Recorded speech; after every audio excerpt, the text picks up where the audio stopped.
an fahimta shi yasa a wani hadisi ma ingantacce annabi sallallahu alaihi wasallam yana cewa wallahi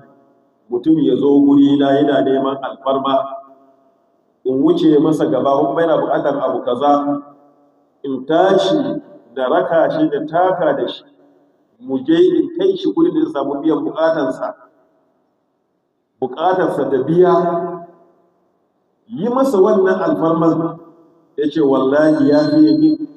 da na yi itikafi na wata guda a masallaci na ji manzon Allah itikafi na wata guda kaga ko raka'a biyu da masallacin manzon Allah sallallahu alaihi wasallam ba karami bane raka'a biyu kacal ba karamin lada bane sai kai raka'a dubu a nan kafin ka cimma raka'a biyu na nafila da aka yi ainihin a masallacin Annabi sallallahu alaihi wasallam to amma Annabi ya ce da yi itikafi ma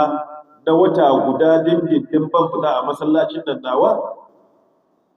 da na yi wannan gara ɗan uwana musulmi in ya zo neman alfarma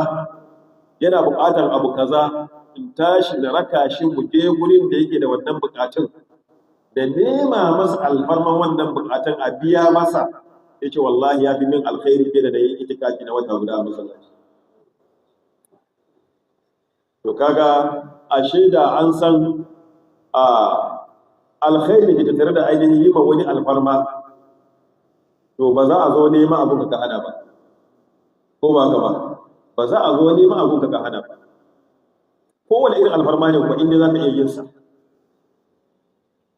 an fahimta